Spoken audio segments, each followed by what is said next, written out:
In the faint murmur of time, when myths still danced in the minds of mortals and the rivers whispered secrets of creation, there stood a stretch of marshland, veiled in mist and mystery. The river Thames, untamed and winding, sliced through the land like a serpent of silver, its waters both a giver of life and a destroyer of borders.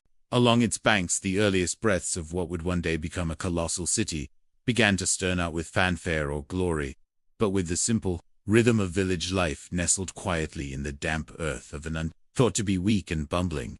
He surprised the world when in 43 AD he ordered the full-scale invasion of Boudica. Here, the terrain offered both defense and access, a natural harbor and crossing point. It was from this vantage that they began to dream not of a fort, but of a city. They called it At the head of this campaign stood General Aulus Plautius, a seasoned strategist, who led 4 Roman legions across the Channel and onto the muddy shores of Kent. It was built brick by brick, plan by plan, by the iron hands of engineers and the will of empire. The Romans brought with them their genius for order, a grid of streets, aqueducts, sewers, forums, and temples. Roman culture flourished, yet native discontent simmered beneath the surface. The local tribes, many of whom had initially resisted Roman conquest, watched as their lands transformed. Roads carved through sacred forests, Suetonius crushed Boudica's rebellion, and the city was rebuilt, this time stronger, grander, more Roman.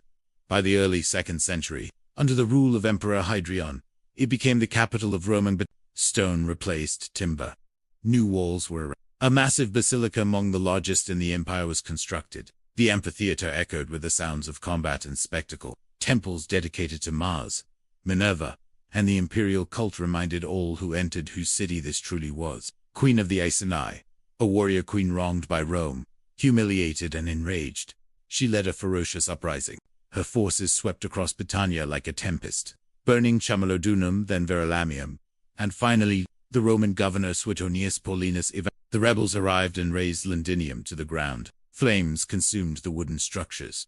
Blood stained the city was annihilated. Statues of Jupiter replaced local deities. Latin was spoken in courts and marketplaces. For the Iceni, the Trinovantes, and others, this was not just colonization. At the center of Londinium stood the Forum, a bustling square ringed by where merchants traded goods from across the empire.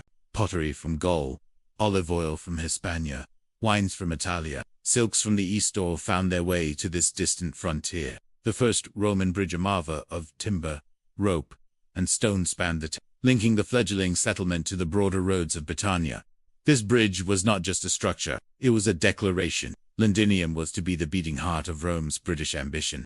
Their goal, to conquer, to civilize, and to anchor Roman glory on the edge of the known world. Long before the chariots of empires thundered through the island, before the sound of Latin echoed in its forests, there were tribes, Celtic, fierce, free, and deeply attuned to the land. They lived in scattered communities, small hamlets made of wattle and daub, guided by their druids, governed by tribal kings, and protected by warriors clad in wolf pelts and painted with blue woad. These early people did not name their land as we do. To them, it was simply home. But to the wider world, especially the rising power across the sea, and then came Rome. The seeds of empire had already taken root across the continent when the Roman legions turned their gaze westward. It began not with Londinium, but with an ambition, a hunger in the heart of a man who would redefine conquest. Gaius Julius Caesar. In 55 BC, Caesar launched the first tentative Roman incursion. It was a short-lived campaign, more spectacle than strategy, yet it marked the beginning of Rome's fixation with the island. Caesar returned a year later in 54 BC, this time with a greater force and sharper intent. But Britannia proved wild and the tribes were fierce, the weather relentless, the land untamed. Caesar left, but the vision remained. Britannia was not just a challenge, it was a prize. Nearly a century later, that vision would be realized by another Roman, Emperor Claudius. Unlike Caesar, Claudius was underestimated by his peers. As the Roman army pushed inland, hacking through forest and forging roads with the precision of empire, they came upon a bend in the River Thames. Londinium did not erupt from the ground in a flash of brilliance. The city that rose from this muddy ground was meticulously organized, but for all its cosmopolitan flair, Londinium was still a place of frontier tension. And then came the fire. In 60 AD, a name burned its way into history, but yet, like the phoenix of myth, Londinium rose from its ashes. Rome returned with a vengeance. Londinium prospered. But every golden age carries within it the seeds of decline. The 3rd century brought with it storms both literal and political. The empire faltered. Germanic tribes pressed against Rome's borders. Civil wars weakened its core. And on the edges of empire, like Londinium, the effects were deeply felt. Trade slowed. Fortifications were expanded. The mighty London Wall, stretching over 3 kilometers, was erected to defend against external threats. And then came the slow unraveling. Rome's grip on Britannia loosened. In 410 AD, Emperor Honorius sent a letter to the cities of Britain, effectively telling them to fend for themselves. The legions were gone, the roads untended, the buildings fell into ruin. Londinium, once a jewel of imperial ambition, faded into the mists of history. It would be centuries before it would rise again. But its story, its beginning, was far from over.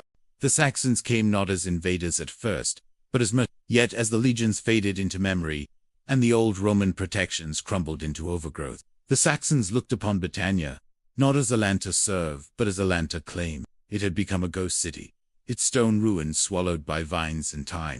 The Saxons, uninterested in the cold and crumbling Roman bones, instead built anew a few miles to the west, closer to open land and fresher fields. Thus was born Lunenwica's Saxon trading port, established during the 7th century. Nestled along the northern bank of the River Thames, near what would one day become the Strand, waves of Angles, Saxons, and Jutes arrived upon the shores. Their longships slicing the mist as they settled, conquered, and reshaped the very identity of the island. Not Roman galleys or Saxon transports, but sleek, low-slung ships with dragon-headed prows. The Vikings had arrived. Londinium, now little more than a silent shell of its former glory, was abandoned by most. In 842, the Danes launched a devastating raid on the settlement, burning, looting, and killing indiscriminately. The once vibrant market town was laid low in a single bloody blow. It would not be the last. Year after year, the Vikings returned, sometimes to raid, sometimes to conquer, and increasingly to settle. Unlike the ordered grid of Roman Londinium, Londonwic was organic, rustic, and earthy. For centuries, the stone walls had stood in silence. But now, in the face of northern fury, those walls offered refuge. Though they did not destroy London, their campaigns reshaped the politics of the land. He claimed the English throne, and London, then a thriving port and royal seat, became a centerpiece of his North Sea empire, which stretched from Denmark to Norway to England. By 1042, the native son, Edward the Confessor, reclaimed the throne. The skyline was now punctuated by churches, watchtowers, and stone homes of the rising merchant class. From ashes and invasion, the city had emerged resilient and alive. A deeply religious man, Edward sought to leave a spiritual legacy. And London, ever the center of fate, was about to stand at the crossroads of a conquest that would change not just the city, but the course of an entire kingdom. He began construction of a great abbey on the western edge of the city, a place of worship that would become one of the most iconic religious sites in British history. Westminster Abbey. Remarkably, Canute ruled with pragmatism. He embraced English laws and customs, patronized the church, and helped restore stability to a land weary of war. By the early 11th century, England was a contested kingdom, its crown passing between Saxon and Danish rulers, and at the heart of this struggle stood London, battered, bloodied, but unbroken. King Alfred the Great of Wessex, one of England's most formidable early rulers, seized the moment. Wooden huts lined muddy tracks. Smoke curled from thatched roofs. Herds wandered freely between fences. But it was not primitive in spirit. He fortified its walls, restored key gates, and laid the foundation for a renewed defensive town. Streets were cleared, churches rebuilt, and trade routes re-established. Merchants returned, grateful for the protection of stone walls and the order of law. Alfred's administrative reforms, his system of burghs, military obligations, and legal codifications brought structure to chaos and light to the long darkness that had engulfed postrum in London. He called it Lundenburg, the fortified borough of London. This moment is widely considered the rebirth of the city as we know it. Lundenburg was not merely a fallback, it was a statement. London would no longer cower in the shadows. It would stand, fight, and rise again. Markets brimmed with salted fish, furs, iron tools, and imported wine. Traders arrived from Francia, the Low Countries, and Scandinavia. Coins were minted. Churches were erected. No longer just a place to live, it was a city of consequence. Kings began to hold court there. Laws were issued, royal mints operated, bridges were repaired, monasteries and churches multiplied, and bells rang out once again over the river that had borne so much history. Christianity, long vanished in the post-Roman dark, returned with missionaries like St. Augustine, replanting faith in the island's soil. A modest chapulpa, perhaps the earliest Christian site in Saxon London, stood humbly amidst the rising noise of trade and toil. It was alive, buzzing with barter, shipbuilding, and the rough rhythms of early medieval life. With wealth comes danger.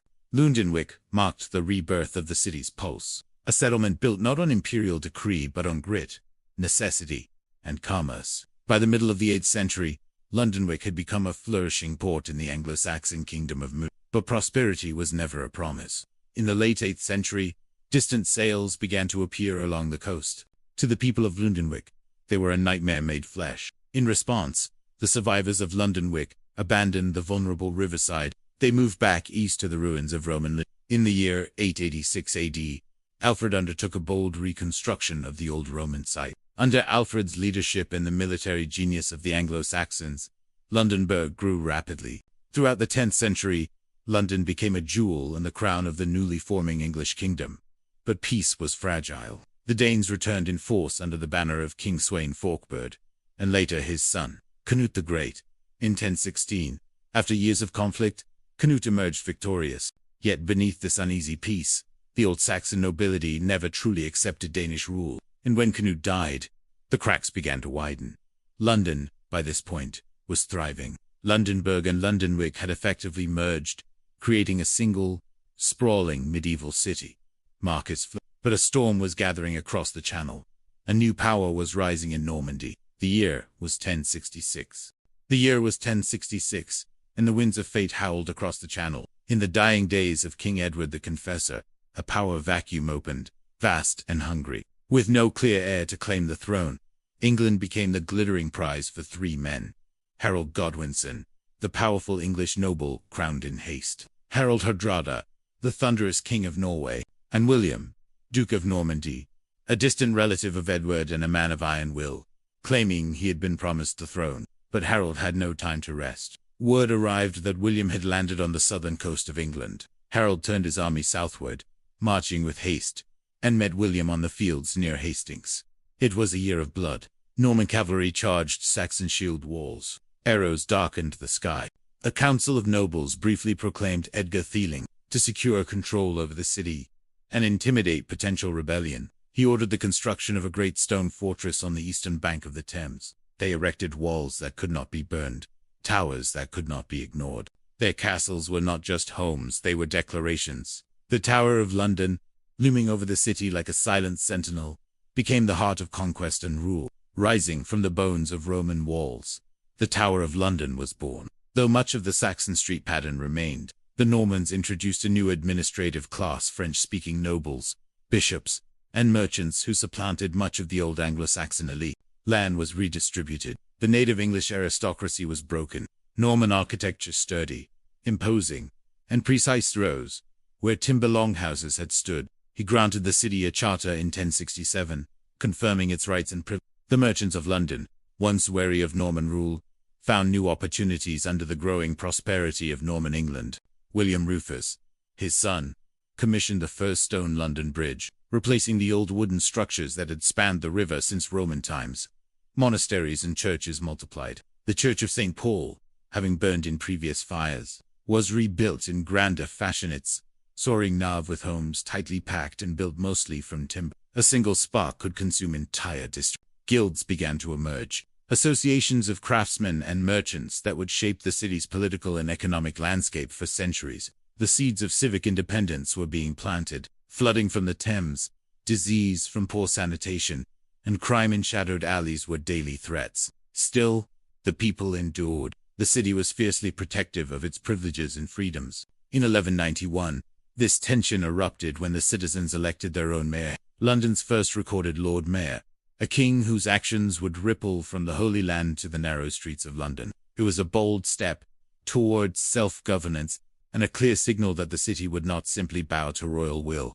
They worked, they worshipped, they built, and towers symbolizing the divine power and ambition of the new rulers. Education, literacy, and arts slowly revived under the church's guidance, though access remained limited to the elite. Under Henry I, the Exchequer took root, laying the groundwork for England's complex system of finance and taxation. Government was becoming centralized, and London was its nerve center. Initially, a simple keep-a-white tower would grow into one of the most feared symbols of royal authority in all of Europe. London's port became a hub for European trade, welcoming merchants from Flanders, Normandy, and beyond. Foreign languages filled the markets, imported goods, fine cloths, wines, spices poured into the city. The city's population, already in the tens of thousands, began to swell. During the ceremony, as the English shouted their approval in the ancient rite, Norman guards outside mistook it for an uprising. They set fire to surrounding buildings in panic. Thus, William was crowned king amid smoke and flame, a fitting omen for the transformation about to sweep the city. Kings needed London's wealth and loyalty, but they also feared its defiance, and the English tongue, once dominant, was gradually displaced by Norman French in courts and high society. The tower became a prison as well as a fortress. Rebels, traitors, and those who dared defy Norman rule were shackled within its stone walls. The city, while bustling, lived in the shadow of a crown forged by force, yet resistance was futile. William's armies circled London, ravaging the countryside, cutting supply routes, burning villages. The city, cornered and fearing destruction, finally submitted. Harold fought with courage, but in the chaos, he fell, struck, legend says, by an arrow to the eye. His death shattered the English defense, and the battle ended in crushing defeat. In September, Harold Hardrada landed in the north with a Viking army and was crushed at Stamford Bridge by Harold Godwinson's forces. The Battle of Hastings, fought on October 14, 1066, was not just a clash of armies, it was a collision of worlds.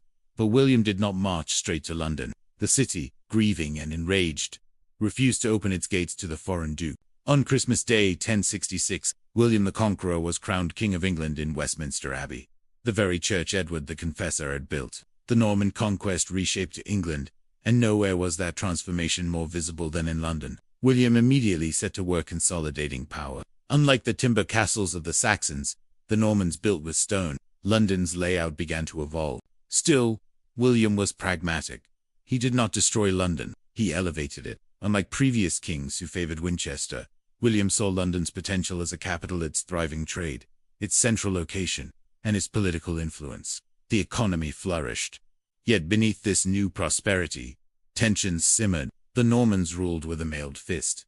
Justice was harsh. Taxes were heavy. Through the 12th century, under William's successors, London continued to grow.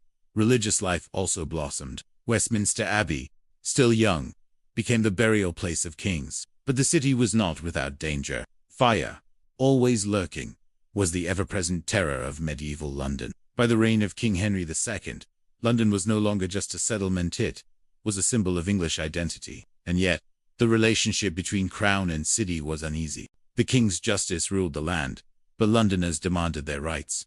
Still, the crown was ever watchful.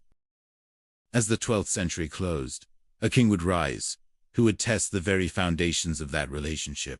A king both lion-hearted and absent. The year was 1189. Richard the Lionheart had taken the crown, and London was on the verge of becoming not just the largest city in England, but one of the great metropolises of medieval Europe. In the summer of 1189, the coronation of Richard the Lionheart sent ripples of both hope and anxiety across England. A warrior king, famed even before his reign for valor and prowess, Richard's eyes were never fixed on London or England's throne. His heart burned for Jerusalem. Less than a year after his coronation in Westminster, he departed for the Third Crusade, leaving England in the hands of others and placing the fate of London in uncertain balance. In his absence, the realm fell under the grip of bureaucracy and ambition. William Longchamp, the Chancellor, ruled with an iron fist, provoking rebellion and distrust. But it was Richard's own brother, John, whose presence cast the longest shadow. Ambitious and cunning, John began to maneuver for power, raising forces, forging alliances, and spreading rumors of Richard's death in the Holy Land. And the city, always calculating, always watching, opened its gates to the rebels. It was a stunning move.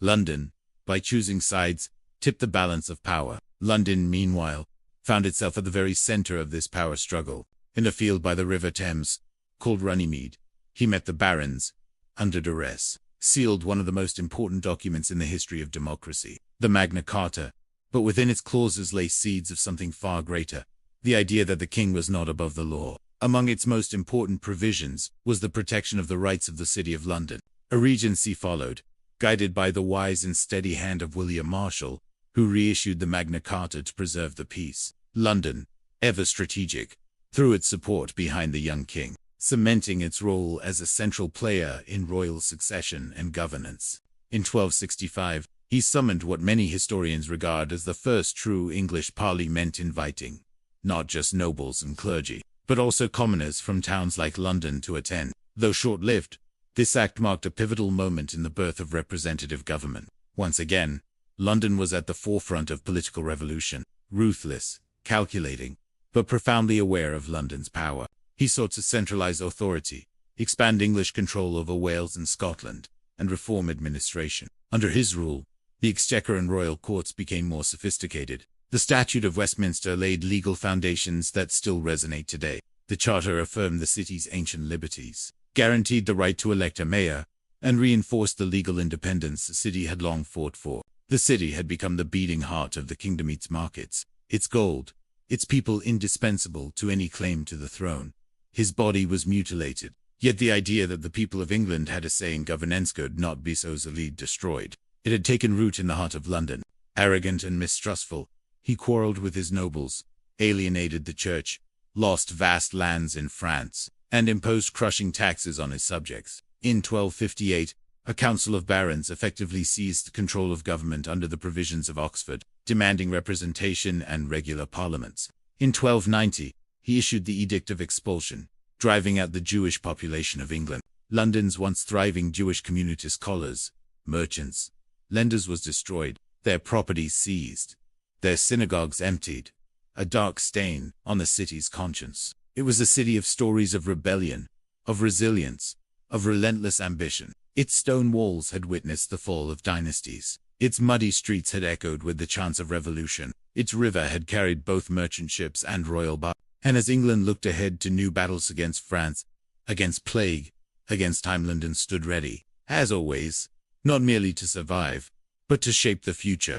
London, hungry for stability and civic control, lent its support to de Montfort's cause. The barons seethed, the church excommunicated him, and London, wealthy, proud, and politically aware, began to stir. He lavished attention on Westminster Abbey, transforming it into a Gothic masterpiece. Its soaring arches and stained glass windows would become a sanctuary of kings for generations to come. Craftsmen, stonecutters, and architects flocked to the city. Trade expanded, fueled by guilds that regulated quality, protected members, and fostered wealth. The city's population surged, approaching 50,000 souls, making it one of the largest cities in Europe. Richard, recognizing London's value, had sold charters, privileges, and even royal appointments to raise funds for his crusade. The city's coffers opened, but with every favor sold, London gained a degree of autonomy no previous era had allowed. When Richard returned in 1194, he found a kingdom changed. Though victorious in parts of the crusade, he had failed to reclaim Jerusalem, and his return was marred by captivity in Austria, and a massive ransom demanded for his freedom, money once again wrung from the people of London. By the time of his death in 1199, London had grown wary of kings who saw the city as nothing more than a coin chest to be emptied for foreign adventures. And then came King John. John's reign was a storm. In 1215, fed up with John's tyranny, a group of powerful barons rose in rebellion. They marched on London, trapped and weakened. King John was forced to negotiate. Though often romanticized, the Magna Carta was, at its core, a list of grievances by wealthy nobles. In this moment, London became not just a city, it became a guardian of liberty. The years that followed were turbulent. King John died suddenly in 1216, and his 9-year-old son, Henry III, was crowned in haste. As Henry III matured into his reign, London blossomed, but the tension between crown and citizenry never truly vanished. Henry's extravagance and favoritism bred resentment. The barons, led by the reformist Simon de Montfort, once again pressed for checks on royal power. For a time, de Montfort ruled England in the king's name, but royal vengeance was swift. Prince Edward, later Edward I, led royalist forces to crush de Montfort at the Battle of Yves. When Edward I ascended the throne in 1272, He was a different breed of king. For London, Edward's reign brought growth and order but also oppression. And yet, the city marched on. By the turn of the 14th century, London had become more than a city of trade and kings. The 14th century dawned on London with a deceptive calm. The stone towers of Westminster cast long shadows over bustling markets. The Thames shimmered with merchant sails, and the narrow lanes echoed with the calls of vendors and the clatter of hooves. The city was wealthy, proud, and teeming with life. Guilds regulated trade. Churches towered above parishes. The pulse of a nation beat steadily within London's walls. But above the rooftops, the winds were shifting. Storm clouds gathered across the Channel. In 1337, a quarrel over lineage and lost lands erupted into a war that would span 100 years. By the winter of 1349, it had reduced the city to a haunted place. Bell towers tolled endlessly. Carts rolled down alleys, collecting the dead. Mass graves yawned open in the churchyards. England's King Edward III, a bold and ambitious ruler, declared himself rightful heir to the French crown. But the ruling class, clergy, landlords, and royals sought to clamp down. In 1351, the Crown issued the Statute of Labourers, freezing wages at pre-plague levels and criminalizing workers who sought more. Whole families disappeared. The economy collapsed. Guilds lost masters and apprentices alike, spurred by high taxes, rigid social orders, and royal indifference. Thousands of rebels from Kent and Essex marched on the capital under the leadership of Wat Tyler, a charismatic and defiant figure who gave voice to England's commoners.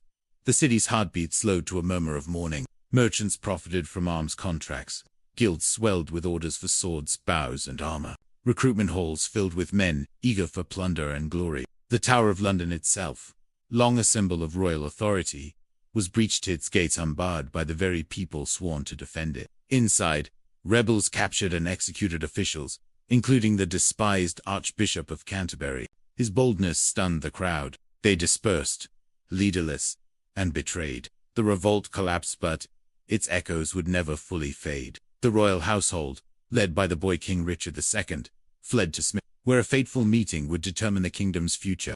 Religious processions and public penance became common as the city wrestled with guilt and grief. Yet at the same time, something remarkable was happening. And into this landscape stepped a civil servant, a soldier, a poet, Geoffrey Chaucer. It had remembered how to lead, how to resist, how to rebuild. Its streets whispered stories not only of kings and conquests, but of butchers, brewers, scribes, and sinners. It was a city of saints and scoundrels, of power and plague, of rebellion and rebirth, living and writing in the heart of London. Chaucer's Canterbury Tales gave voice to every layer of society, from knight to miller to pop. His words, written in the dialect of London, would become the foundation of modern English. A new culture was blooming, born from the ashes. Wat Tyler spoke of justice, equality, and an end to serfdom. Richard, only 14, appeared to listen. But when Tyler turned to address the crowd, he was stabbed by the Lord Mayor of London, William Walworth, and struck down. Victories at and Poitiers, where the longbow reigned supreme, emboldened the city and fed a growing nationalism. But new shadows loomed: civil war, dynastic struggle, and the reckoning of the royal bloodlines. Londoners took pride in their King. Edward III was not just a monarch, but a warlord of almost mythic stature, setting in motion the 100 Years' War, a prolonged and bloody conflict that would reshape not just England and France but the very idea of medieval kingship. London became the war's beating financial heart. From its counting houses flowed the gold to fund armies and ships. The revolt had shown the common people that the monarchy could be confronted. It had shown the Londoners that their city, their streets, their hands held power. And yet, even as England triumphed abroad, a darker spectre crept toward the city. In 1348, aboard a merchant ship from Gascony, the Black Death arrived. It came not with swords but with silence. It came with rats and fleas, with swollen glands and fevered whispers. The plague swept through London with merciless speed. Over 1/3 of London's population perished, and when the plague receded, it left behind not peace but fury. Survivors found a changed world. Fields lay fallow. Prices rose. Laborers, now scarce, demanded higher wages. The resentment smoldered. For decades, tension grew. And then, in 1381, it erupted. The Peasants' Revolt, one of the most dramatic uprisings in English history, began not in London, but it ended there. They stormed into the city through gates, thrown open by sympathetic Londoners. The city trembled. In the chaos, fires broke out. Mobs looted homes of the wealthy. There, beneath a summer sky heavy with tension, Richard faced the rebel army. In the confusion, Richard rode forth and shouted to the rebels, "You shall have no captain but me." Though Richard soon revoked the promises made under pressure, the social contract had been irrevocably cracked. By the close of the century, London was once again rebuilding.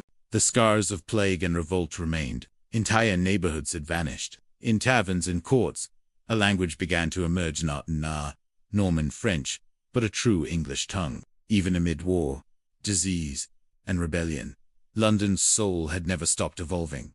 It had suffered, yes, but it had also remembered. And as the 14th century faded into the 15th, the smoke of old battles lifted. The Wars of the Roses were coming. As the 15th century unfolded, London stood poised on the edge of a blade. The city had endured plague, revolt, and foreign war, but what was coming would test its loyalty, resilience, and very foundations. It would not be invaders or rebels that threatened the city now, but kings themselves. Henry V, the warrior king who had once made London erupt with joy after his triumph at Agincourt in 1415, had died young. His infant son, Henry VI, inherited both the crown and the burden of a war too long waged. England was crumbling from within. The long shadow of the 100 Years' War still stretched across the land, even as England's fortunes in France began to collapse. As his mind fractured, England's nobility fractured with it. At times, they opened their gates to Europe. At others, they declared for Lancaster. Loyalty in London was not about sentiment, it was about survival. Tall, charismatic, and victorious, he was everything. Henry VI was not. The people cheered. The merchants opened their treasuries. Edward was crowned in Westminster, and for a moment, it seemed peace had returned. When Warwick the Kingmaker, once Edward's ally, turned against him, London braced for chaos. In 1470, Henry VI was briefly restored to the throne, his mind too fragile to comprehend it. A year later, Edward returned, reclaimed the city, and ordered Henry's quiet execution in the Tower, likely smothered as he prayed. The city's leaders understood that choosing the wrong side at the wrong moment could mean sack, slaughter, and ruin. Factions vied for control. Corruption spread like a rot through the royal court. Lancaster bore the red rose, York the white. Between them, the throne became a prize fought for with swords and deceit. Under the cloak of guardianship, Richard took control of the young king and his brother, housing them in the Tower. Then came the whispers. The boys had vanished. The people spoke in hushed tones of betrayal. Its streets had seen rival kings ride in and out. Its walls had echoed with the cries of rebels and the footsteps of kings. But in the end, it remained the heart of the kingdom. But it was his son, Henry VIII, who would become one of the most notorious figures to ever walk the halls of Whitehall Palace, and once more become the stage for revolution, not of swords this time, but of faith, love, and power. And as Henry VII entered the city victorious, the people of London turned not just to a new monarch, but to a new era. The truth was never confirmed, but London's stones remember. The Wars of the Roses were over, and a new dynasty was born. The Tudors, the princes in the Tower, became one of the city's darkest mysteries, and London, richer, larger, and more politically influential than ever, became the chessboard on which the pieces moved.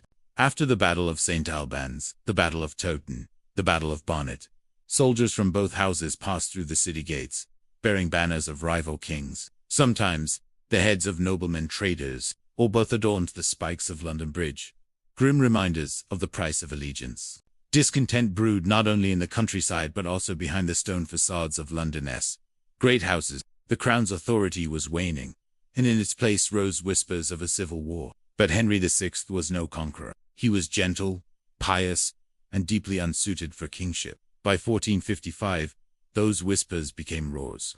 Two great houses, Lancaster and York, descendants of Edward III, took up arms in what would become known as the Wars of the Roses. The people of London, ever calculating, walked a fine line. As the war dragged on, blood stained the roads leading into London. In 1461, the Yorkist Edward IV marched triumphantly into London. But peace in England was a fleeting dream. Even after Henry VI was captured and imprisoned in the Tower of London, plots simmered. The roses bled on. By 1483, Edward IV was dead. His heir, a boy of just 12, was proclaimed Edward V, but he would never wear the crown. Edward's brother, Richard of Gloucester, assumed the role of protector. Richard seized the crown, becoming Richard III, but the heir had turned against him. His legitimacy was stained. His rule was brittle, and in 1485, from across the sea, a new claimant landed in Wales. Henry Tudor. The final blow came at Bosworth Field. Richard III fell in battle, his crown famously plucked from a thorn bush and placed upon the head of Henry. London exhaled. The city had survived yet again, not untouched, but unbroken. The Tudor age would be one of grandeur and transformation. Under Henry VII, order was restored. The royal treasury swelled, trade expanded. London would grow beneath his reign. It would glitter in splendor, quake in religious upheaval. The medieval city, with its walls, its guilds, and its riddled loyalties, was giving way to something new. A renaissance was on the horizon. When Henry VII claimed the English crown at Bosworth in 1485, he brought with him a sense of cautious promise. His reign was prudent, stable, and deeply political, a quiet restoration of order after decades of dynastic war. The capital erupted in celebration. Jousts filled the fields of Smithfield. Processions dazzled the citizens along Cheapside. Westminster Hall echoed with music and feasting. Henry, at just 18, seemed destined to lead not only England, but the very idea of kingship into a glorious new era. But his son, Henry VIII, would be anything but quiet. The printing press, introduced decades earlier, was now flourishing, filling the city with books, pamphlets, and ideas. But as years passed and no male heir arrived, only a daughter, Mary Doubt began to gnaw at the king's mind. By the late 1520s, his attention had turned to Anne, a sharp-witted lady of the court with fire in her eyes and ambition in her soul. Trade flowed through the Thames in quantities never before seen, linking London to Antwerp, Venice, and the Hanseatic League. Artisans from across Europe arrived, infusing the city with new styles, languages, and energy. The Church of England was born, with the king, not the pope, as its supreme head. The dissolution of the monasteries, beginning in 5th, saw Henry's agents sweep across the country, seizing lands, wealth, and relics. In London, their stones were repurposed. Their lands were sold to rising merchant families. The very skyline of the city began to change. Henry's act was not merely defiance, it was a reshaping of the spiritual world, with London at its fiery center. Crowned in 1509, Henry VIII entered London, not as a weary king but as a golden prince, athletic and charming, the embodiment of Renaissance ambition. Tournaments, masques, and banquets dazzled the court. London became a city of pageantry, but also of anxiety. Churches adopted the new Book of Common Prayer. Latin gave way to English liturgy. Sermons grew bold and fiery, and among London's citizens, tailors, printers, weavers, and merchants, a new spirit took root. The idea that England was something apart, something sovereign. And in 1540, the execution of Thomas Cromwell, once Henry's most powerful advisor, proved that even architects of reform could be consumed by the machinery they built. Londoners watched in stunned silence as the woman who had torn down a church died with eerie composure upon the scaffold. Her blood stained the stones. Her ghost, they whispered, lingered in the tower's haunted chambers. Loyalty to the old faith could mean imprisonment or worse. His daughters Mary and Elizabeth waited in the shadows, raised in opposite faiths, bearing the weight of their mother's blood. The next decades would be dominated not by kings, but by queens. And London would be caught in the struggle not just for a throne, but for England's very soul. The monasteries were gone. The Catholic hierarchy shattered. The Church of England was law. London's population was nearing 100,000, and its influence extended far beyond the city walls. Trade, print, and politics intertwined more tightly than ever. A city reborn in fire and faith, hardened by betrayal, adorned in gold, and trembling before what came next. A new generation of thinkers, artists, and merchants emerged, bold, shrewd, and ready to shape the future. The Tower of London brimmed with the condemned monks, priests, nobles, and even queens. London, in 1509, was a city of transition. Its medieval foundations still stood firm: narrow streets, timber-framed houses, bustling markets, but change was in the air. But no change would be more seismic than that which Henry himself would unleash. Henry's union with Catherine of Aragon, the Spanish princess and widow of his elder brother, had seemed auspicious.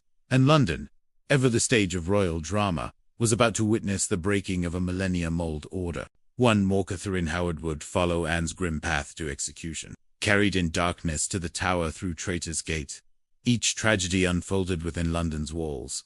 The city became not just the political capital, but a theatre of human drama, where love, ambition, betrayal, and faith collided beneath the shadow of the crown. Henry, desperate for a male heir, sought to annul his marriage, but Pope Clement VII, pressured by Catherine's powerful nephew, Emperor Charles V, refused. For the first time in centuries, a king of England found the authority of Rome in his path and chose to challenge it. What began as a personal crisis quickly transformed into a revolution of faith. In 1533, Anne Boleyn was crowned queen in a lavish ceremony at Westminster, as Thomas Cranmer, now Archbishop of Canterbury, declared Henry's marriage to Catherine void. Monasteries ancient, wealthy, and politically independent became the king's next target. The money flowed like a river. Henry poured it into grandiose palaces. Whitehall, which became his favorite London residence, sprawled across the banks of the Thames like a gilded serpent. In 1536, Anne Boleyn herself was imprisoned, tried for adultery and treason, and beheaded within the Tower's shadowed walls. But Henry moved on. 5 more wives would follow. Some bore children, some were cast aside. Yet amid the turbulence, something new was rising, a sense of English identity unmoored from Rome.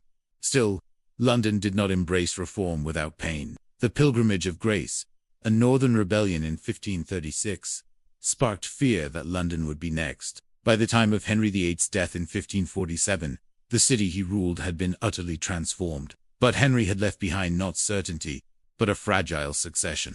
His only male heir, Edward VI, was a sickly boy.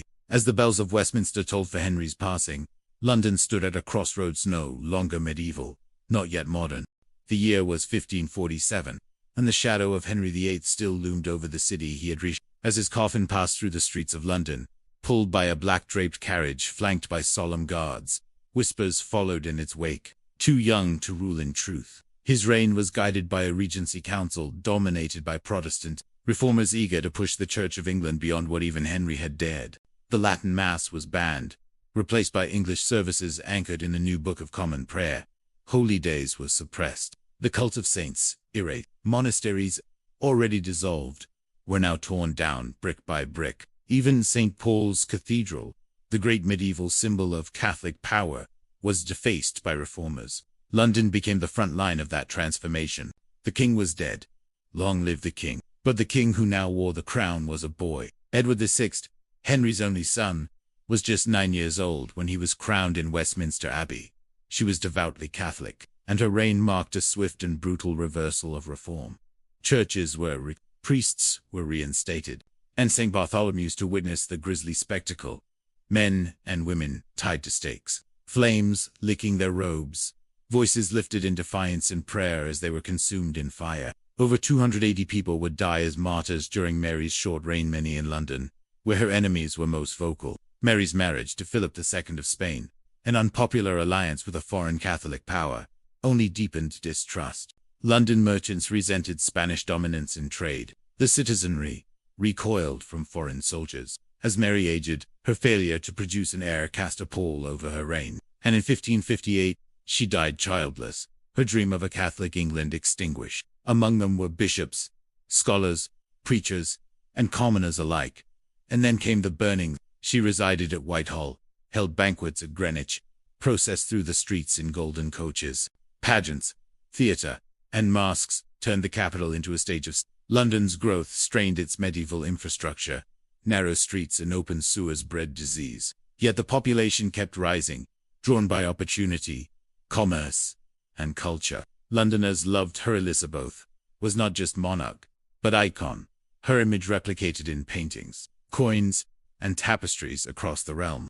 Altars were stripped, stained glass shattered, relics burned. His plays performed first at the theatre, then at the Globe captivated audiences from shoemakers to lords. The most infamous of Babington plot led to the execution of Maria, Queen of Scots, in 1587. In the following year, England's greatest trial arrived on the tides. The Spanish Armada. London had become the cultural heart of the English-speaking world. It was the seat of government, the heart of trade, the crucible of English literature, and the soul of a rising empire. But a new dynasty, the Stuarts, was arriving from the north. and with them would come a new century, filled with ideas, inventions, fire, rebellion, and revolution. Elizabeth died childless, but her legacy was carved into the city's streets and spirit. She had ruled for 45 years, and her memory would linger like incense in the chapels and alleyways of London for centuries. Hamlet, Macbeth, but mirrors held up to a society grappling with love, ambition, betrayal, and fate. To preserve the Protestant cause, his advisors bypassed the rightful heirs and named his Protestant cousin Lady Jane Grey as queen. For 9 days, London found itself under the rule of a girl who had never sought power. As her coronation procession wound through the city, it became clear that a new chapter had begun. She wore a robe of white and gold, her hair unbound like a maiden of myth. The queen gave her legendary speech at Tilbury, declaring she had the heart and stomach of a king. The Armada failed, scattered by storms in English fire. London rejoiced with fireworks, bells, and bonfires. The city had stood on the precipice and survived. The people cheered not just a queen, but deliverance. But the people of London, pragmatic, suspicious, and weary of manipulation, refused to follow. A new wave of Protestant preachers, fiery and uncompromising, filled the pulpits. The Elizabethan religious settlement re-established the Church of England, but allowed for a broad range of practice. Latin was gone, but ritual remained. Bishops were retained, but allegiance to Rome was severed. Elizabeth never sought to make windows into men's souls, only obedience in public worship. It opened its gates to Mary Tudor, Henry's eldest daughter, and proclaimed her queen. The printing presses whirred with tracts and Bibles, but not everyone rejoiced. In the poorer parishes of Southwark, the dockyards of Deptford, and the markets of Cheapside, resentment festered. Riots broke out. Churches were vandalized not in zeal, but in protest. The city's skyline and spirit were both under reconstruction. For many in London, these changes felt like liberation. Then, just 6 years into his reign, Edward VI fell ill. As the boy king lay dying, the kingdom teetered. The city rose, not in violence, but in purpose. Mary, I crowned in 1553, swept into London under the sign of the cross. Londoners gathered in Smithfield, Tower Hill, the city, once the cradle of reform, now trembled under censorship, inquisition, and fear. But beneath the ashes, something stirred. And then the dawn broke. Elizabeth I entered London in a blaze of symbolism and hope. Elizabeth inherited a fractured kingdom, but she was a master of balance. In matters of faith, she pursued a middle way. London thrived under this new order. The Queen made the city her court, but it wasn't all poetry and pearls. The city faced plague after plague outbreaks in 1563, and 1593 forced theaters to close, markets to shutter, and thousands to flee. And it was in this Elizabethan London, amid the smells of ale and ink, that a voice emerged, a voice it would echo for centuries. William Shakespeare, born in Stratford-upon-Avon, arrived in London in the 1580s and transformed the city's cultural identity. The Thames, once a silent witness to war and plague, now reflected the glow of torches as crowds flocked to the banks for drama, poetry, and music. And yet, danger still lurked. Catholic plots, backed by Spain and the papacy, threatened to unseat Elizabeth. As warships gathered in the Channel, London prepared for siege. By the end of Elizabeth's reign in 1603, London was a transformed city. Its population exceeded 200,000, making it the largest city in the realm. As her coffin was carried along the Thames to Westminster Abbey, Londoners wept openly. The Virgin Queen was gone, but a new dynasty, the Stuarts, was arriving from the north, and with them would come a new century, filled with ideas, inventions, fire, rebellion, and revolution. The Elizabethan age had faded with the tolling of funeral bells along the Thames. As Queen Elizabeth I was laid to rest in Westminster Abbey, the city mourned not only the end of a queen but the end of an era. The crown passed to James VI of Scotland, who became James I of England in 1603, uniting the crowns of England and Scotland under the House of Stuart. And indeed, barely 2 years into his reign, the city would uncover one of the most infamous conspiracies in its history, the Gunpowder Plot. London welcomed its new king with curiosity, celebration, and cautious hope. Fawkes and his fellow conspirators were dragged through the streets, executed in the most brutal fashion imaginable. Their heads were placed on spikes along London Bridge, a chilling warning that sedition would be met with steel and fire. Bonfires lit up the night skies, celebrations of survival that became the annual Guy Fawkes Night. a tradition that persists to this day. Though Shakespeare passed in 1616, his influence lingered. A new generation of playwrights, Ben Jonson, John Webster, Christopher Marlowe, gave voice to the complexities of city life: love, power, ambition, and blood. The plan had been to destroy Parliament in killing James I, the royal family, and the country's ruling elite in one cataclysmic explosion. London would have been rocked to its foundations, but the plot was foiled. Charles ruled with aloof grandeur, favoring opulent court rituals and unpopular advisors. Puritan sermons thundered from pulpits. Anti-Catholic pamphlets flew from printing presses. And when Charles attempted to impose a new religious liturgy, opposition exploded not with protest alone, but with open war. He clashed repeatedly with Parliament over taxation, war, and religion. Londoners, fiercely protective of their liberties, grew restless. James arrived from the north to cheering crowds, greeted by elaborate pageants and golden arches erected along the processional route. London, weary of military rule, began to long for the crown once more. From Smithfield armories to Southwark docks, supplies flowed to parliamentarian armies. He entered London to thunderous celebration. Bells rang. Streets were draped in garlands. Theatres reopened. The Restoration had begun. By 1649, it ended in a scene that would have been unthinkable a generation before. The Royalists, or Cavaliers, painted London as a den of radicalism and treachery. But the capital had made its choice and it would not waver. Death came by day and night. Red crosses marked infected homes. "Lord, have mercy upon us" was scrawled on doors. The sick were locked inside to die, fanned by strong winds and fueled by timbered houses and tarred rooftops. The flames consumed the city with ferocity. The Great Fire of London raged for 4 days. Bodies piled in carts. Grave pits yawned open outside city walls. New suburbs sprang up. Shoreditch, Clerkenwell, Southwark, and Westminster expanded rapidly. The River Thames was choked with ships. Warehouses brimmed with goods from every corner of the globe. Snow fell silently as the axe came down, and the crowd gasped not in celebration, but in disbelief. He was never crowned, but ruled as Lord Protector. Under his strict regime, London changed once more. Theatres were shut down. Christmas was banned. Taverns were regulated. The city became sober, sullen, but efficient. Trade boomed. The navy expanded, but laughter faded. London had witnessed the execution of its monarch, sanctioned by its own representatives. A republic was declared. England briefly became a commonwealth. Sir Christopher Wren, appointed to oversee reconstruction, dreamed of wide boulevards, elegant churches, and a reborn St. Paul's Cathedral, whose mighty dome would one day dominate the skyline.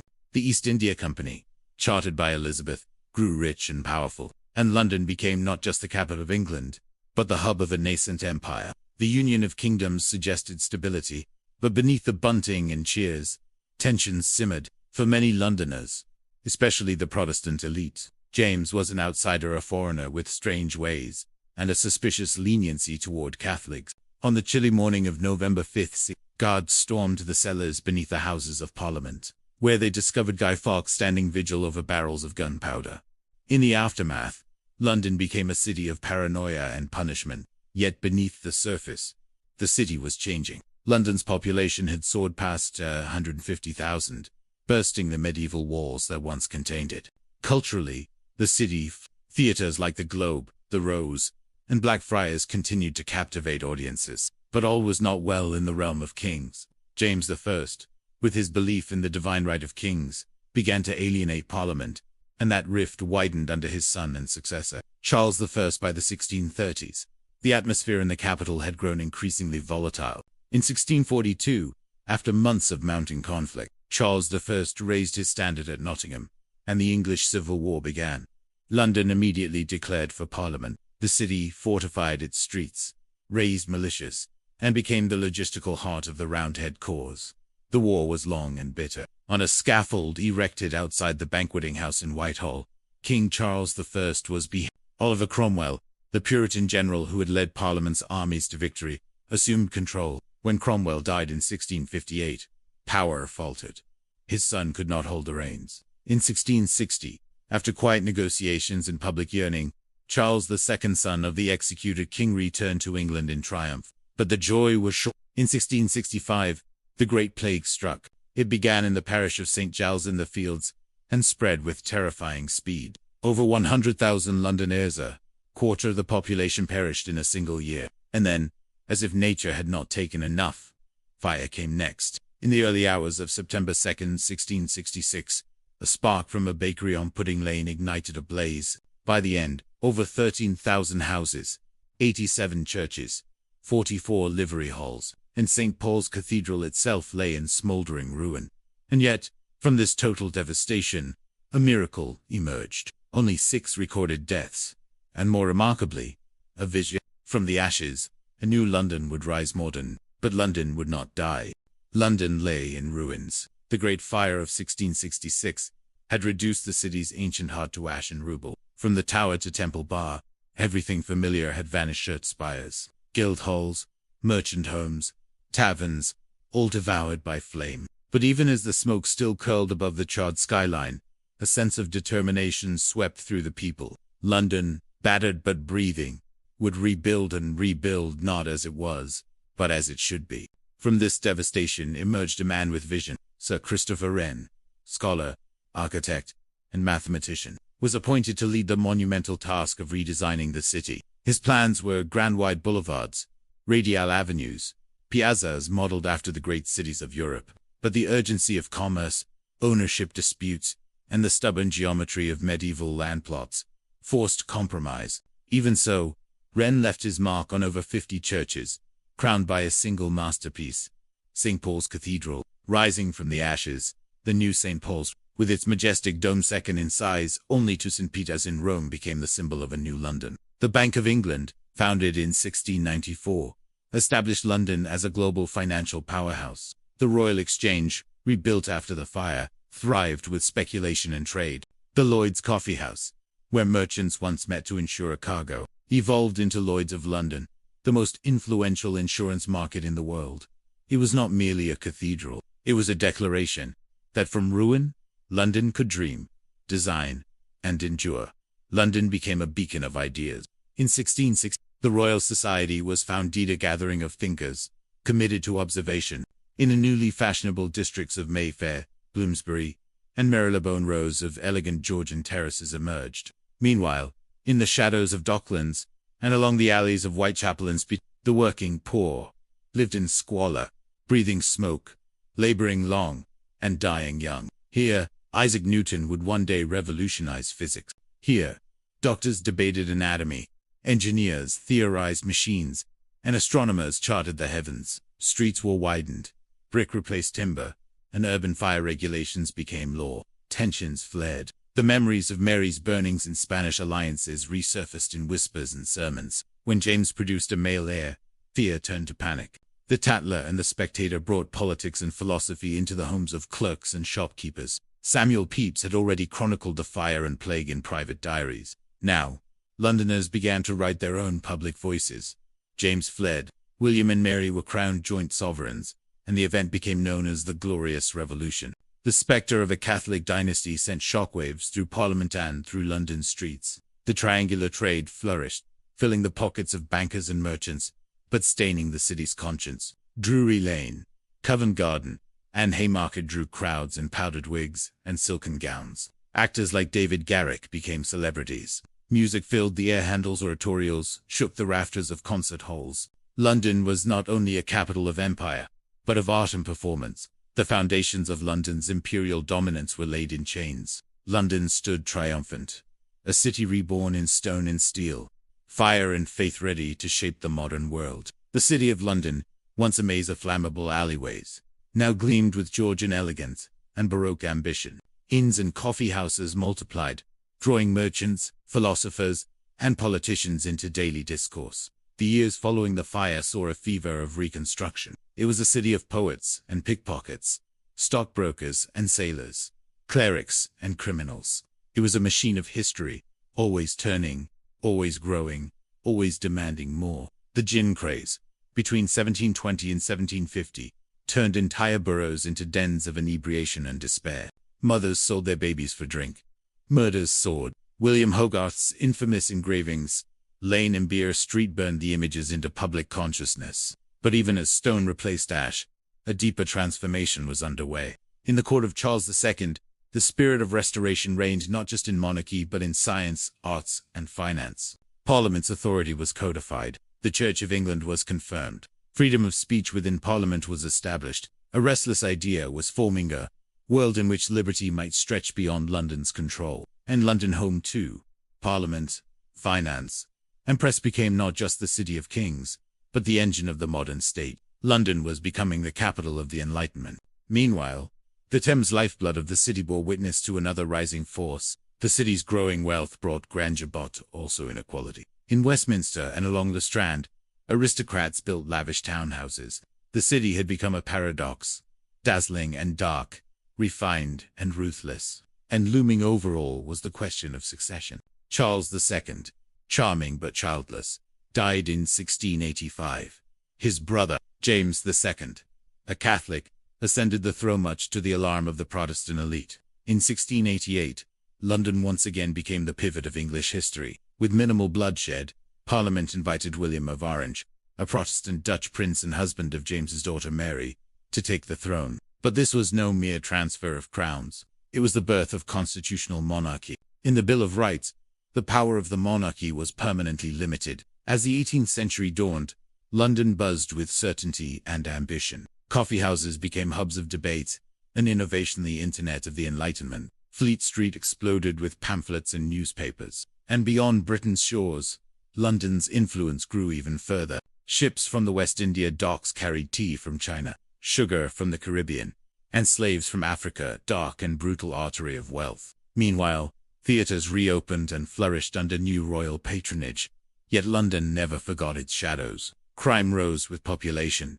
Gin became the poison of the poor. The city responded with reform, policing, and a renewed sense of civic responsibility. By the mid-18th century, London had transformed itself yet again from medieval stronghold to Enlightenment capital. And across the Atlantic, distant colonies stirred. Soon, the thunder of revolution would echo from the New World, and London would face the shock of losing its first great empire. But for now, in the grand halls of Parliament, the spires of St. Paul, the crowded alleys of Shoreditch, and the glittering chandeliers of Georgian drawing rooms, London stood triumphant, a city reborn in stone and steel, fire and faith ready to shape the modern world. By the middle of the 18th century, London was thriving, pulsing with energy, ambition, and contradiction. With its elegant Georgian squares, its banks of trade along the Thames, and its roaring newspapers echoing through the city was not only the beating heart of Britain, it was the nervous system of a global empire. And yet, even as London flourished, cracks appeared in the imperial. Across the Atlantic, discontent was spreading through the American colonies. Londoners followed the rising tension in places like Boston and Philadelphia through the pages of the Gazette, and the Times. The notion that British subjects could rebel against the king seemed unthinkable until it became reality. Trade shifted. Colonies in India, Africa, and the Caribbean grew in importance. The East India Company reached its zenith, and ships continued to sail from Blackwall and Wapping, still laden with sugar, spices, silk, and, tragically, human lives. From Paris to the prisons of the Bastille, kings fell, and guillotines rose. London watched with fascination and fear. Some celebrated. Radical thinkers and pamphleteers praised the fall of monarchy.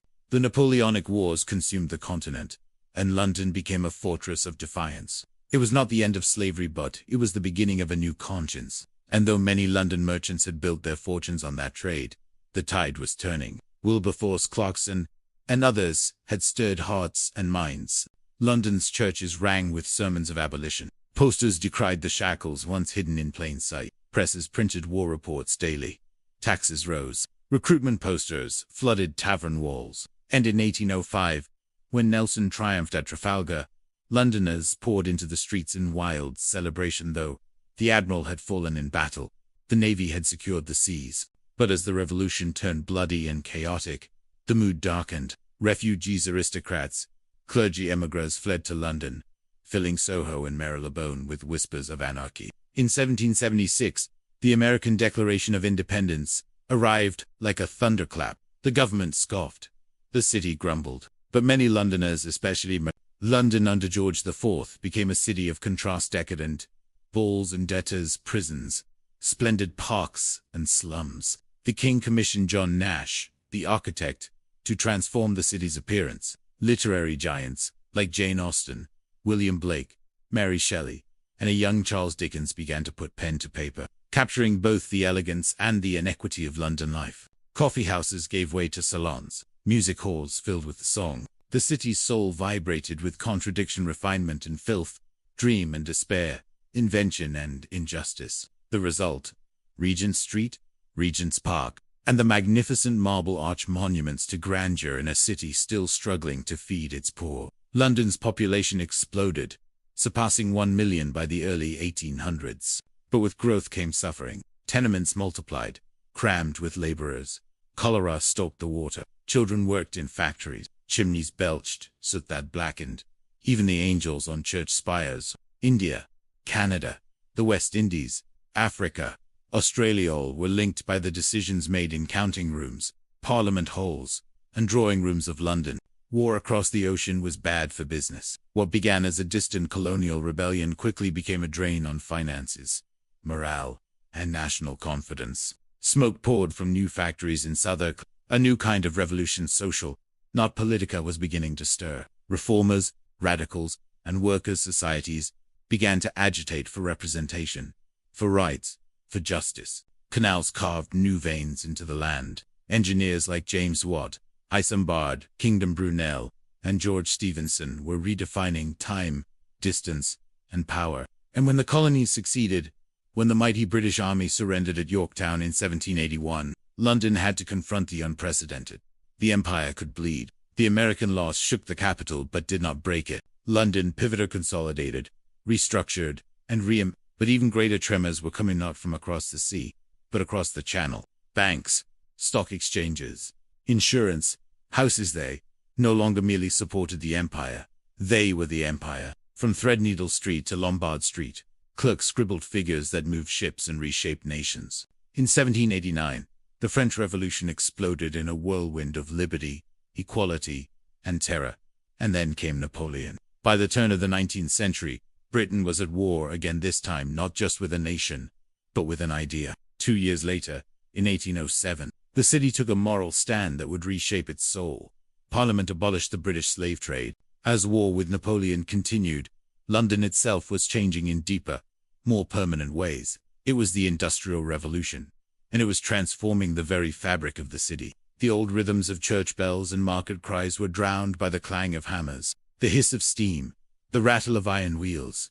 And the people came. From the countryside they poured in, seeking work, fleeing poverty, driven by hope. Yet amid the grime and fog, something astonishing was blooming. A new kind of urban identity. London was no longer a medieval walled town or a royal stage. It was a living machine. A city whose gears were forged in finance, innovation, and grit. Meanwhile, the monarchy adjusted to the new world. George III, long in decline, was succeeded by his flamboyant and controversial son, George IV, in 1820. Culturally, the city was ablaze. Theatres drew packed houses, booksellers thrived in Charing Cross and Paternoster Row. And in the docks, on the river, in the roar of forges and whisper of ink-stained presses, one could feel it. The empire was swelling. But beneath the splendor, the question remained. Who was London really? Was it the domain of aristocrats and fine, or the city of clerks, chimney sweeps, and child laborers? London was bracing not for collapse, but for transformation. The empire was growing. The machines were running. The people were awakening. And a young queen, quiet, steady, and untested, was about to take the throne, ushering in an age of industry, empire, invention, and contradiction the world had never seen. Her name was Victoria. The year was 1837. The sun had not yet risen over the Thames when news rippled through the capital.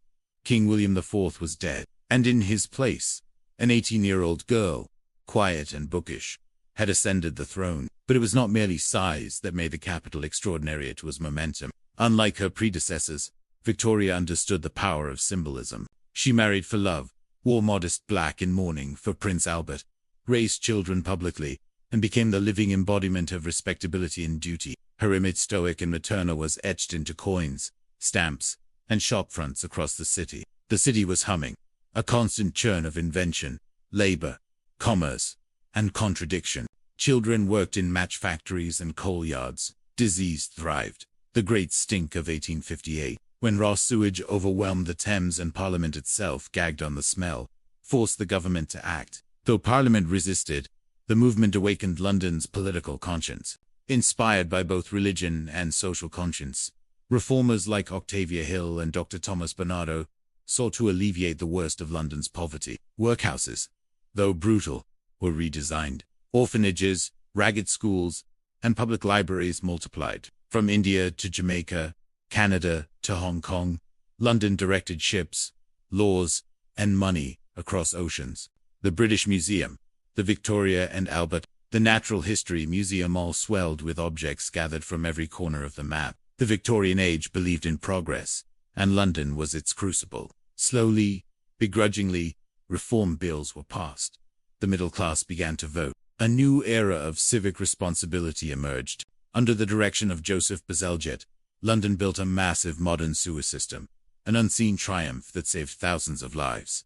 Electric lights replaced gas, the telephone, the telegraph, the typewriter all revolutionized connection. Women began to push against the constraints of Victorian society, organizing salons, newspapers, and protest marches. But even they couldn't catch the most infamous villain of Victorian London, Jack the Ripper, who, in 1888, stalked the alleys of Whitechapel, murdering with impunity. His reign of terror exposed not only the limits of law, but the desperate inequalities festering in the city's heart. Emmeline Pankhurst and the suffragettes would soon challenge the very notion of power in the capital. Its population exceeded 6 million. It was the capital of an empire on which the sun never set. It had witnessed transformation on a scale unimaginable just 2 generations earlier. Charles Dickens, raised amid London's cruelest streets, penned novels that held a mirror to the city's conscience. Oliver Twist, Bleak House, Little Dorrit. His characters were not kings and queens, but orphans, clerks, debtors, and dreamers, the true soul of London. Steam powered its engines, coal blackened its skies, and ideas ignited its halls and hovels alike. It mourned the end of a century of ambition, contradiction, and empire. Its fashion echoed India, its cuisine flavored by Bengal, its maprams obsessed with drawing lines across continents. But beneath the triumph of empire lay exploitation. The East End bore the cost: sweatshops, racial tension, and foreign sailors adrift in an indifferent city. Empire brought riches but not justice. Railway lines crisscrossed the land, terminating at monumental Paddington, King's Cross, Waterloo cathedrals of iron and glass that funneled people, coal, goods, and ideas into the city's swelling core. The Underground, opened in 1863, became the first subway system in the world. Its tunnels burrowed beneath the feet of astonished Londoners. Few in London knew what to expect from Queen Victoria, yet none could have imagined that her reign would stretch for more than 60 years, and that the city she inherited would be unrecognizable by the time her funeral procession passed through its transformed streets. In 1837, London was already the largest city on earth, its population surging past 2 million. Victoria's accession marked the dawn of a new kind of monarchy, one of image, morality, and middle-class aspiration. Beneath the figure of the Queen, London reshaped itself into the imperial capital of a global empire. The city expanded outward and upward, but for all its engineering marvels, the city was still fighting its old demons. London's slums in Whitechapel, Bethnal Green, entire families lived in a single damp room. London was learning to modernize not just its skyline, but its soul. Politically, the city pulsed with reform and resistance. The Chartist movement, born in working-class taverns and union halls, demanded universal male suffrage, secret ballots, and parliamentary representation. At the same time, philanthropy and moralism swept the city, but no aspect of the city was untouched by the empire. At Exhibition Road, in the aftermath of the Great Exhibition of 1851, a dazzling display of global industry held in the glittering Crystal Palace, London became not just a national capital, but the center of a worldwide web. London's wealth flowed in on tea clippers, opium ships, and colonial tariffs. And in the smoke of prosperity rose new voices. Karl Marx, exiled in London, wrote his Communist Manifesto in a Soho apartment. As the century turned, so did London's culture. Theaters thrived. Music halls filled the nights with laughter and lamplight. Even the police changed. The Metropolitan Police, founded in 1829 by Sir Robert Peel, matured into a full civic force, patrolling fog-drenched streets in long coats and tall helmets. And yet, London endured, always growing. always absorbing, always evolving. By the time of Queen Victoria's death in 19... London had become the largest and most powerful city the world had ever known. As her funeral cortege wound past the landmarks she had helped shape, Buckingham Palace, Westminster, St. Paul's, the city mourned more than a monarch. A new century awaited, brighter, faster, more dangerous, and London would once again be at the center of it all. The year was 1901, and London stood still, beneath the great dome of St. Paul's Cathedral. A city gathered to mourn the death of Queen Victoria, the woman whose reign had defined a century. Her funeral cortege moved slowly through streets lined with crowds draped in black. Horse-drawn carriages creaked through fog. Bells tolled. Flags fell. An era had ended, not just of a monarch, but of a world that believed in certainty. Its institutions, the Bank of England, Parliament, the Royal Navy, were pillars of order. The city's skyline stood proud with new steel and stone. Tower Bridge, Big Ben, and the Palace of Westminster, each a symbol of imperial permanence. Theatres dazzled in the West End. Electric lights glowed along the Strand. The Underground Railway had become a modern marvel. Edward VII, Victoria's flamboyant son, inherited a city humming with wealth and confidence. And yet, in that moment of reflection, London gleamed. From Trafalgar Square to Brixton Market, young men enlisted in droves, cheered off by crowds who still believed the war would be over by Christmas. Posters declared, "Your country needs you," and the city answered. London became a city of black armbands and quiet kitchens. Women took to the factories, replacing men who had gone to the trenches. The city reeled. Streets, once filled with mourning, now fell into silence. But in the 1920s, London stirred again. Cautiously, double-decker buses were repainted in khaki and sent to the front. Rationing began. Zeppelin airships rumbled overhead.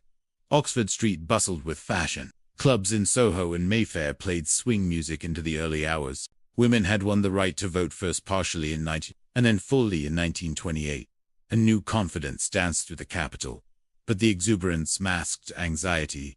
Unemployment surged. Class divisions deepened. Veterans haunted street corners. The scars of war had not healed. For the first time in its long history, London was attacked from the sky. Explosions rocked the city.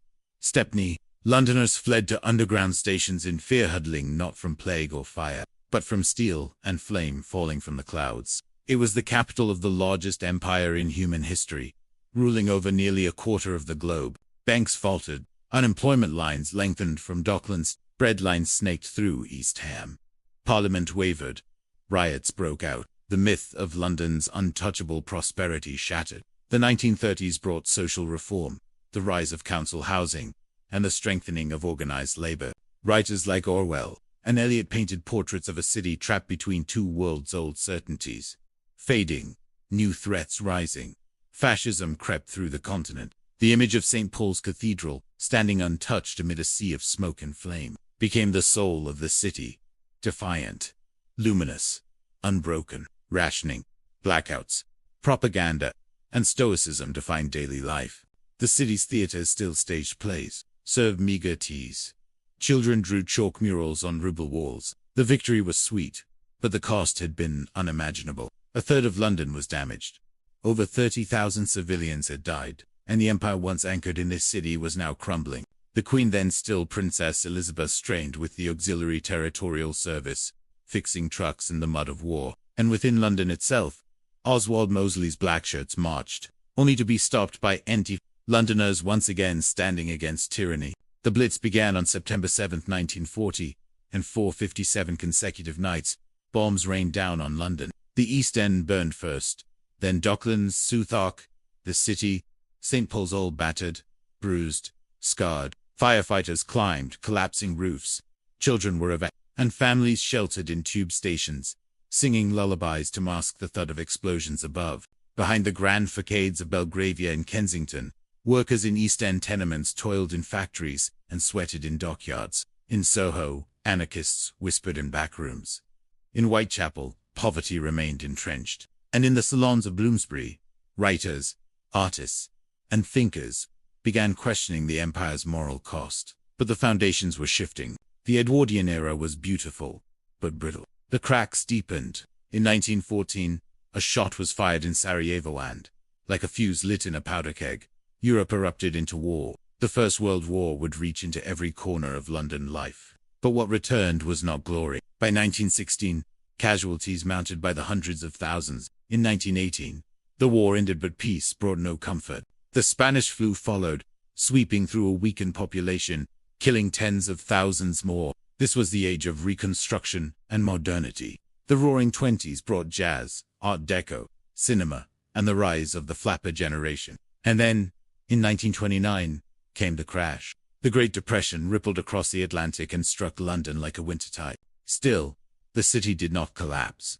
It adapted. George V reigned through the storm with quiet dignity. But resistance would soon be tested on a far greater scale. In 1939, Hitler invaded Poland. Britain declared war, and London held its breath. This time, the skies darkened, not with Zeppelins, but with Luftwaffe bombers.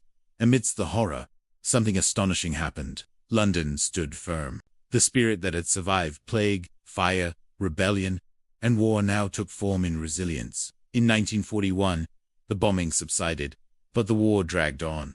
And then, in 1945, the war ended. Crowds surged into Piccadilly Circus, danced in Trafalgar Square, wept outside Buckingham Palace.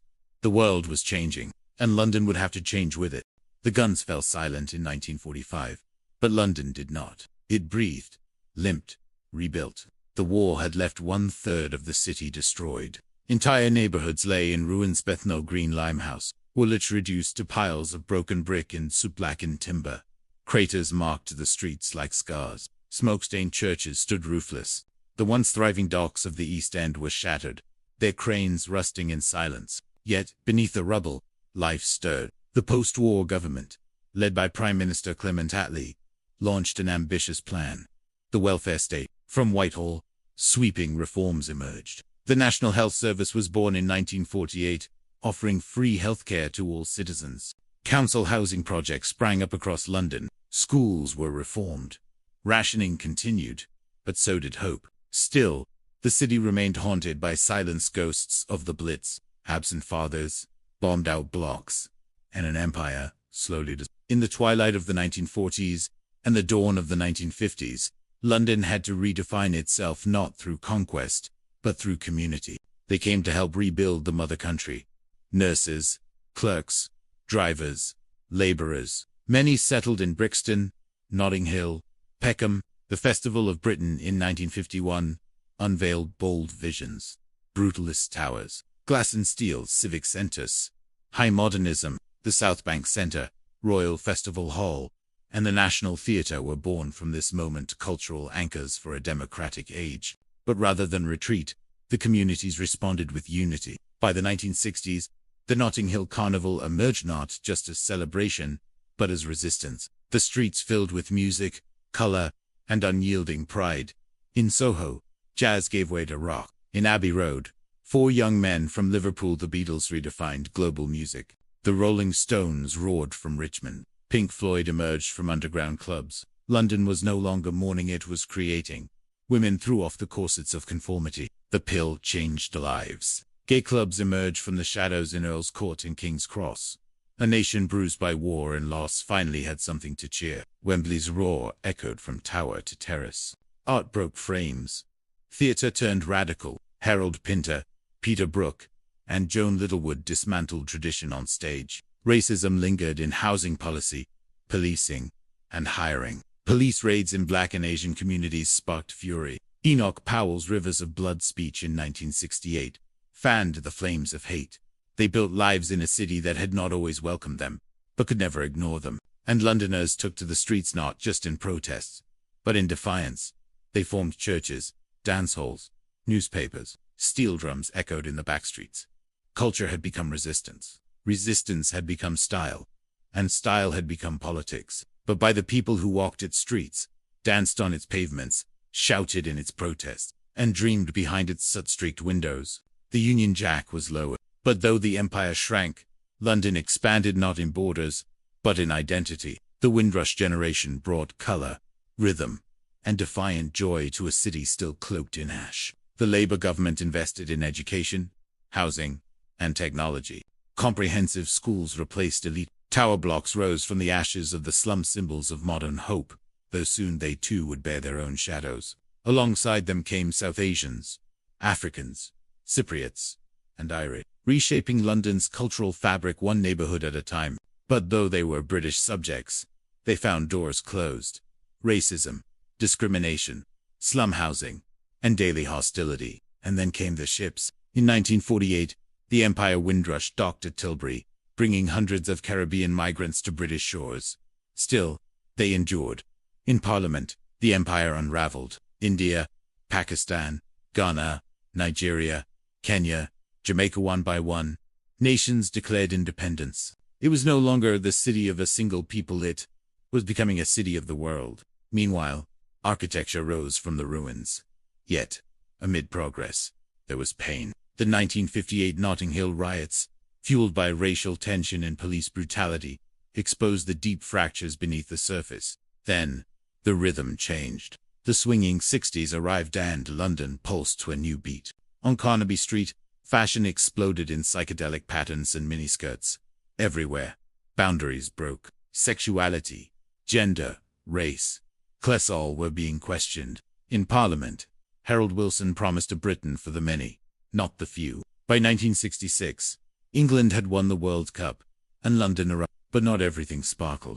Behind the fashion and freedom, inequality persisted. The poor remained marginalized.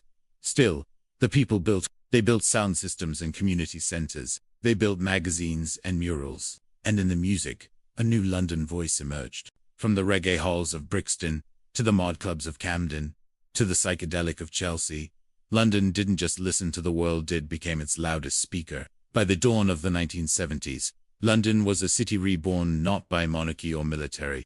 It was no longer the city of empire. It was the city of expression. But storms loomed again: economic collapse, oil crises, strikes, and fire. And soon, amid blackouts, bin strikes, and rebellion, London would face its next metamorphosis, not into empire, not into resistance, but into punk, politics, and postmodernism. As the 1970s unfolded, London felt like a city under siege, not from foreign bombs or invading armies, but from within. The optimism of the swinging 60s faded into grey skies and shuttered factories. The once proud imperial capital was now burdened with debt, division, and doubt. Rubbish piled up in Leicester Square. Strikes shut down transport, hospitals, even cemeteries. The lights went out. Power cuts plunged neighborhoods into darkness. The radio played silence. The city waited for something, anything, to make sense. Inflation soared. Unemployment surged. The winter of discontent in 1978-79 turned the city into a battlefield of refuse and frustration. But amid the collapse of consensus, something new began to rise. Rage, sound, and identity. From the burned-out pubs of Camden, the squats of King's Cross, and the council estates of Deptford, punk rock was born. With safety pins, ripped shirts, and snarling guitars, bands like the SEC's Pistols, The Clash, and Susie and the Banshees spat into the face of royalty, respectability, and routine. Flames engulfed shops. Youth hurled bricks at riot shields. Police vans burned. Council houses were sold off, changing the map of class ownership. The docks were privatized. Trade unions were broken. The city's industrial past was dismantled, replaced by a financial future rising in steel and glass. The Big Bang financial deregulation in 1986 turned the city into a global playground for bankers and brokers. Mobile phones, pinstripe suits, and champagne became the uniform of a new elite. Thatcher's London was bold, rich, relentless, and deeply divided. The miners' strikes, the Falklands War, the poll tax protests each touched London differently, but all reminded the city that it was not one community, but a clash of many realities sharing the same streets. Acid house parties filled abandoned warehouses with strobe lights and sound. Pirate radio stations, banned and illegal, blared jungle, garage, and reggae from tower blocks. Culture was being created not in royal halls but in council flats, alleys, basements. London watched itself unravel on television screens. The smoke a stark reminder that beneath the city's multicultural facade lay wounds still bleeding. Stop and search powers, often wielded with impunity, turned neighborhoods like Brixton and Hackney into zones of tension. They screamed for the ignored, the unemployed, the disillusioned. London's immigrant communities, long ignored, now asserted their stories with pride. Asian youth movements, black feminist collectives, queer activist groups all challenged the mainstream, often while being surveilled by it. No future, they sang, and for many Londoners, that wasn't a metaphor. It was reality. Meanwhile, London's communities of color, Caribbean, South Asian, African continued to push against a system that treated them with suspicion and scorn. Her popularity soared. As the monarchy staggered, she became the people's princess, reflecting a city that had stopped bowing and started questioning. London stood at the threshold of something it had never fully been before. In April 1981, tension ignited. The Brixton riots, sparked by police violence and systemic inequality, raged for 3 days. The government responded not with compassion, but with conviction. Enter Margaret Thatcher, elected in 1979, the first female prime minister, brought with her a brand of uncompromising free market conservatism that reshaped London at its core. By the mid-1980s, the London skyline had begun to change. The Canary Wharf redevelopment transformed derelict docklands into gleaming towers of commerce, while the square mile flourished. Inner-city boroughs were left behind. The contrast was stark. On one side, on the other, boarded windows, heroin, and hopelessness. And yet, even as the political order tightened its grip, art and rebellion, graffiti spread across train carriages, inspired by the Bronx but reimagined in Brixton and Bethnal Green. Ridley Road Market, Brick Lane, Portobello Road, these were not just places of trade, but of identity. And amid the tension, loss arrived. In 1981, Princess Diana married Prince Charles in a fairy tale wedding watched by the world, but, as the decade wore on, cracks in the royal facade widened. By the end of the 1980s, London was no longer the city it had been. The empire was a memory. The working class was fragmented. But the city refused to surrender. It was reinventing itself. From the ashes of industry, it built culture. From racial pain, it shaped expression. From political rage, it carved art. London was no longer a capital of certainty. It was a collage, a mosaic, a storm. And as the 1990s began, the Cold War ended. Nelson Mandela walked free, and computers hummed in offices across the city. Global, digital, diverse, modern. The next chapter would not be defined by kings or empires, but by networks, communities, and global connectivity. As the 20th century gave way to the 21st, London stood at the edge of transformation yet again. But this time, it was not war, plague, or monarchy that defined the moment. It was connection. The year was 1997, and the air was filled with both celebration and unease. Tony Blair and New Labour swept into power with a landslide. The country's mood shifted from austerity to ambition, from tradition to cool, but coffee shops replaced betting shops. Brick Lane echoed with Bengali prayers by day and drum and bass beats by night. Street art bloomed like wildflowers across concrete. The Millennium Dome, the London Eye, and later, the shimmering curves of the Shard and the These weren't just buildings. They were statements that London was modern, confident, and open to the world. London became the flagship of reinvention, its energy driven not by empires or factories, but by finance, fashion, technology, and media. Security tightened. Surveillance increased. Anxiety simmered in the underground stations, airports, and crowds. As Britain joined the US in wars in Afghanistan and Iraq, London's streets once again became places of protest. 52 innocent people died. Hundreds were injured. The city, long accustomed to resilience, froze in shock. There was no war outside its gates this time. The terror had come from within. In 2003, over 1 million people marched through the capital in one of the largest anti-war demonstrations in human history. Their message was clear. Not in our name. In the days after the bombing, millions still boarded the tube, walked the pavements, gathered in vigil. The message was clear. We go on. The tragedy shocked the city's conscience. Activists, artists, and communities responded not with riots, but with organizing, resistance, and education. London began to see itself not just as progressive, but as accountable. The decaying canals and factories of Stratford were transformed into gleaming parks, stadiums, and housing. It was messy, proud, self-aware. The Olympics became more than a sporting event. It was a statement of purpose, a celebration of diversity, resilience, and unity. The city pulsed with new architecture. The tube was extended, the South Bank revived, and Shoreditch, once a run-down corner of East London, became a hub for artists, coders, and dreamers. Yet amid the glass towers and gourmet markets, something deeper stirred. A question of who London was for. Londoners poured into the streets, masked and mournful, chanting Black Lives Matter. Beneath the statue of Churchill and along the embankments of the Thames, the city's past its colonial legacy. Its statues, its silenced, was suddenly on trial. The 1999 Macpherson report, following the racist murder of teenager Stephen Lawrence, exposed the institutional racism within the Metropolitan Police. Builders still raised cranes above Battersea. Poets still scribbled in Soho, and strangers still locked eyes on crowded Victoria Lines trains. The city's skyline shifted, but its soul remained. The capital voted overwhelmingly to remain, revealing a chasm between city and nation. Europeans living in London, once part of the furnished orderly, felt uncertain. The cosmopolitan dream showed its fragility. It is museums filled with imperial loot, and classrooms where children speak 10 languages. It is guarded by tradition and fueled by rebellion. London, a global metropolis of 8 million, home to over 300 languages and countless diasporas, was out of step with much of the country. In boroughs like Newham and Brent, where poverty intersected with ethnicity, death rates soared. Inequality, always present, was now measurable in lives lost. And then came September 11, 2001. The Twin Towers fell in New York, but the aftershocks reached London.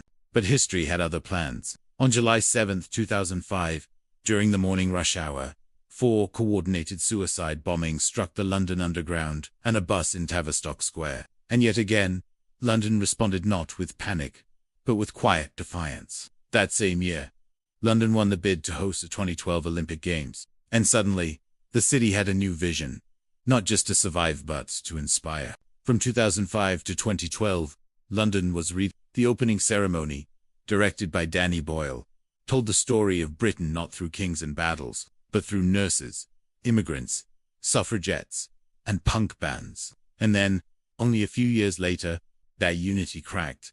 In 2016, the Brexit referendum stunned the world. The United Kingdom voted to leave the European Union, but London did not.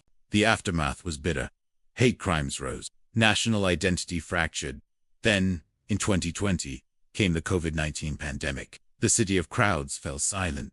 The tube ran empty. Theaters closed. Markets shuttered. Museums darkened. NHS workers became the front line. And amidst this, another name echoed: George Floyd. The protests that followed his murder in the US spilled across the Atlantic. London, once capital of empire, now faced a different kind of reckoning. Not what it had built, but whom it had forgotten. And yet, through all this Brexit, pandemic, protests, politics, London endured. Children still chased pigeons in Trafalgar Square. Couples still held hands on Primrose Hill. Today, London is a city of contradictions. It is the wealth of Kensington and the food banks of Hackney. It is the grandeur of Buckingham Palace and the grime of Camden Lock.